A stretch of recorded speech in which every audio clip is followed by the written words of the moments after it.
हठात आलू दर बढ़िबा नहीं भुवनेश्वर आईकिणिया आलू गदी रे स्थिति समीक्षा करछन्ती जोगाण मंत्री कृष्णचंद्र पात्र। मंत्री कहछन्ती हठात आलू दर वृद्धि पछरे किछि असाधु व्यवसायी रहिछन्ती, सेमानक उपरे नजर रखा जायछि। सरकार दृढ़ कार्यानुष्ठान ग्रहण करिवे।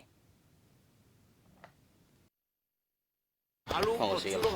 मौजूद अच्छी तापर भी गोटे आर्टिफिशियल स्कार्सिटी आउ आलू नाही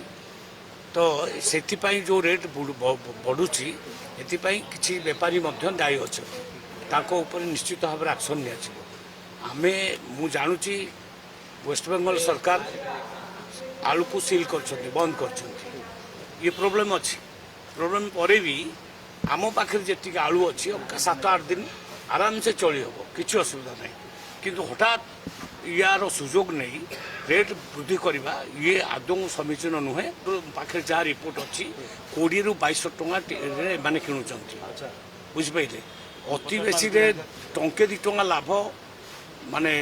होलसेलर रखिबो रिटेल 5 टଙ୍କା रखिबो 6-7 टଙ୍କା जदि आमे बढ़ाई दबा